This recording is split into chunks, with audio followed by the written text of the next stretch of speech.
Auto డ్రైవర్లుగా ఒకటి మీరు ఎలాంటి అఫెన్సుల్లో ఇన్వాల్వ్ అవ్వకూడదు ఫస్ట్.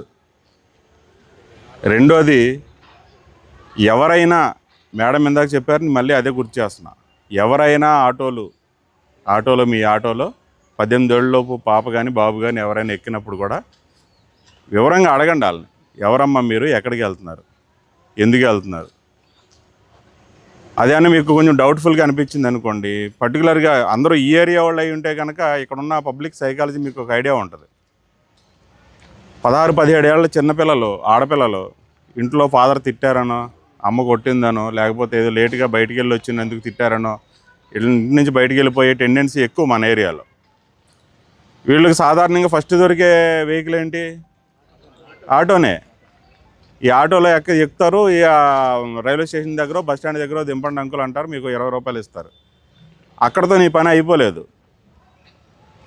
మన జిల్లాలో, మన యూనిట్లో, అది కూడా సిటీలో దగ్గర 8,000 సీసీ కెమెరాలు ఉన్నాయి. ఈ 8,000 కెమెరాల్లో నీ ఆటో ఎక్కుతుంది, ఎక్కడో అక్కడ మనకు క్యాప్చర్ అవుతుంది.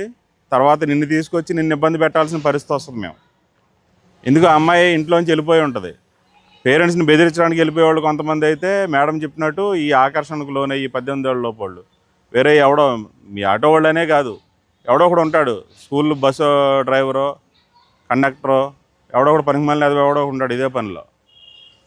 అలాంటి వాళ్ళు వీళ్ళని మభ్య పెట్టేసి తీసుకుపోతూ ఉంటారు. ఎప్పుడైతే ఇంట్లో పేరెంట్ తిట్టారో ఫస్ట్ ఫోను ఈ అమ్మాయి వాడికే చేస్తుంది, నేను ఇంట్లో ఉండలేని వచ్చేస్తానని. వాడు హీరో అయిపోతాడు. అయితే వాడే బైక్ వేసుకు రావడం అనేది చాలా ఒక 10% కేసుల్లో జరుగుతుంది. 90% కేసుల్లో మీలాగా ఒక పబ్లిక్ ట్రాన్స్పోర్ట్ ఏదో ఒకటి పట్టుకుంటాడు వాడు, వేసుకుని ఏం బస్ స్టాండ్ దగ్గర కానీ రైల్వే స్టేషన్ దగ్గర కానీ దిగుతారు, అక్కడి నుంచి ఎక్కడికో పోతారు. ఒక బాధ్యత కలిగిన పౌరుడిగా మీరు చేయాల్సింది ఫస్ట్, నేను చెప్పింది ఇంకోటి మళ్ళీ చెప్తున్నా, మీరు అలాంటి అఫెన్సుల్లో ఇన్వాల్వ్ అవ్వకూడదు.